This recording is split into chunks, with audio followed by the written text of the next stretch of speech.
Well, hello, Scott. How are you today? I'm well, Matt. How about yourself? I'm well. I'm very thankful to be speaking with you again today. Yes, last week we posted the Furlough Friday video, and Hmm. I loved seeing some of the feedback. And I want to commend you because a lot of that feedback was giving people who are on furlough some inspiration, some hope, some excitement to see that this is a time to rally and use your servant leadership principles, not to park them away in panic. So thanks for last week. I'm glad that we get to Oh, talk thank about you. it. Yeah, I'm glad that we get to talk about it again this week. And one of the most important parts that I reflected on during the last week after we recorded that was the principles of servant leadership that you spoke to that were in play before the pandemic. Okay. And that really struck home for me because good organizations that practice servant leadership, good leaders who practice servant leadership, don't you realize that you have to be practicing it all the time. You can't wait for the crisis, the Hmm. financial crash, whatever it may be, to say, Right. oh, now I'm going to show up and listen, now I'm going to do this. Right. And you mentioned that you had applied some of these principles of servant leadership with your organization before that. So tell me a little bit more about how that was applied.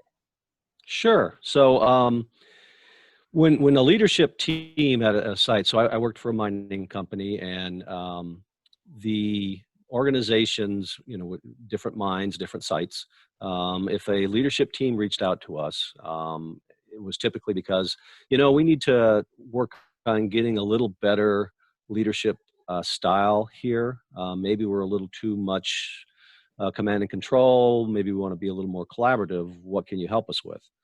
Well, the first thing that we do is send a book to that senior leader, which is usually the GM, and the rest of his or her team. And it's the world's oh, now I'm going to forget the name of it. The world's I forgot the name of it. I'll Maybe come it'll back come to to it. you. Um, the We'd send them the book, and what the world's most powerful leadership principle. There it is. Okay. Okay, sorry about that.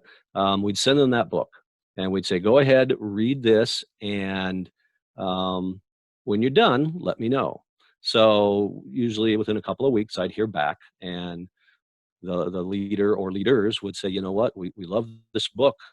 What can we do? What's our next step? How do we go down this path of implementing servant leadership? And so what we ended up doing was offering a couple suggestions. Usually it would be, well, so go buy more of these books, spread them out to the rest of the organization, get some book clubs going, right? And that's typically what sites would do. Um, we also encouraged some, what we called them, learning communities, very similar to the Dallas and the Phoenix servant leadership learning communities, Mm. but it was site specific. It was for any employee at any level, um, and they would join this learning community, which there might be multiple at a site, to have discussions around servant leadership and what it looks like at their particular site. And so once they've gone through that and they've begun that process, we're starting to kind of plant seeds, right, with regard to the different concepts of servant leadership. Then we would typically go in and work directly with the team, the leadership team, to begin to implement a series of steps, moving forward with servant leadership throughout that particular site.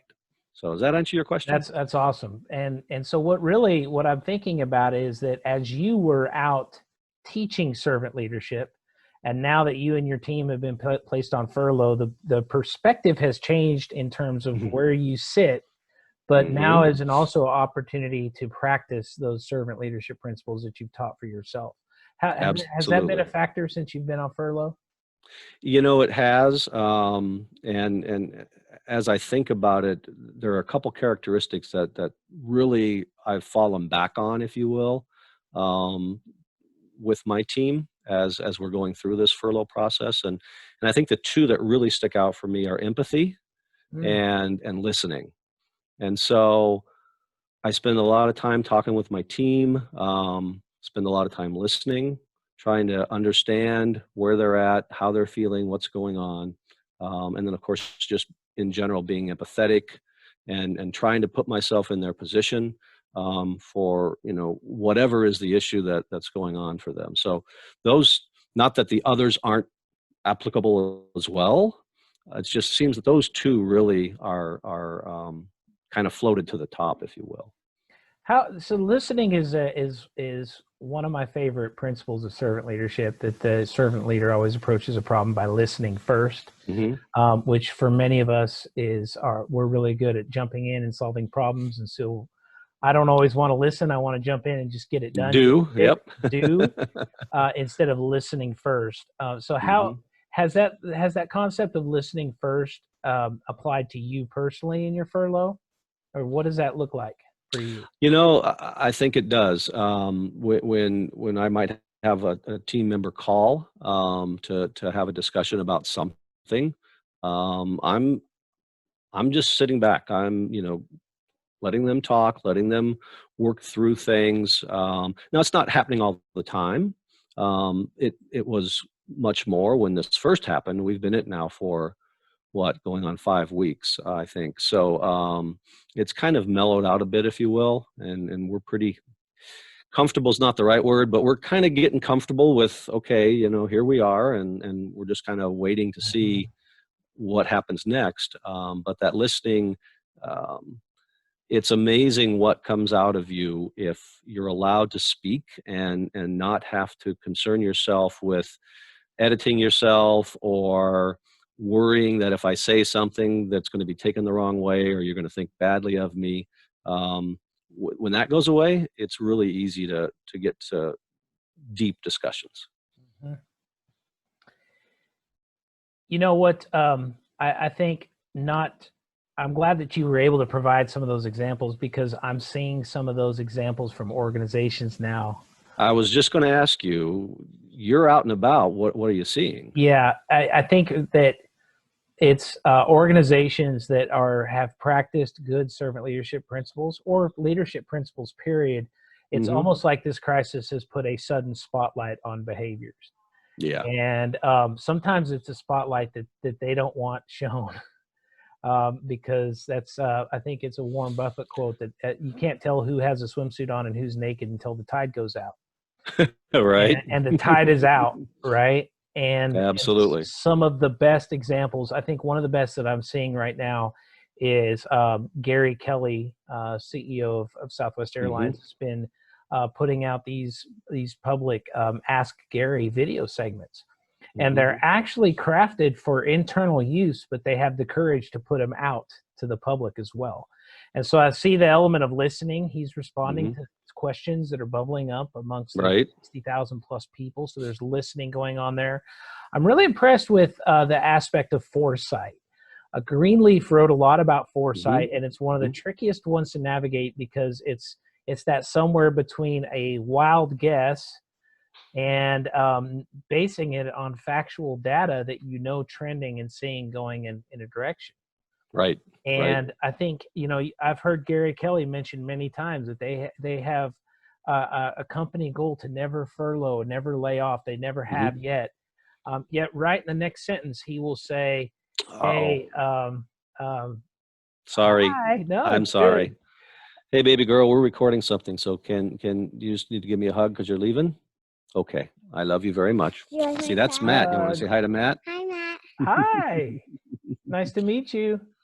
Okay, so you go and do what you're going to do with Anne. I do. You're very pretty. But you go have fun with Anne, okay? All right, I love you very much. Talk to you later. That's awesome. Sorry about that. That's all good. So, so he talks about never having the goal to never furlough, never lay off. But very quickly we'll mention the reality of the numbers. Right. And the fact that they probably will not emerge as the same sized airline. And so I think that's that foresight going on, is saying, hey, I have the empathy to understand that we have a warrior spirit.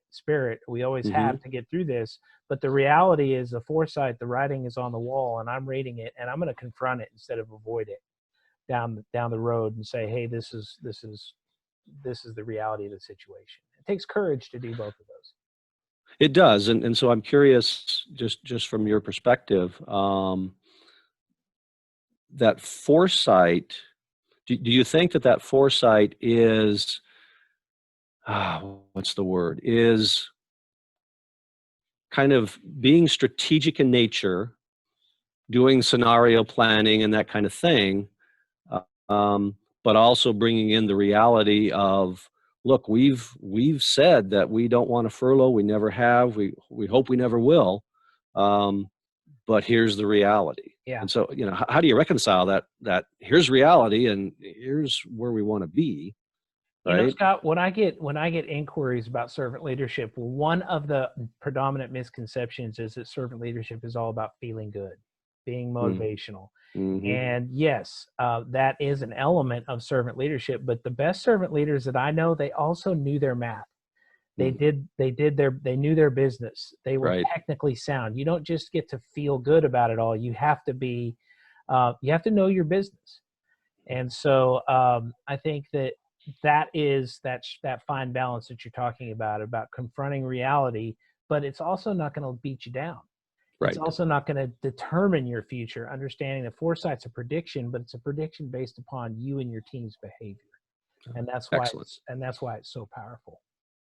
Excellent. Thank you.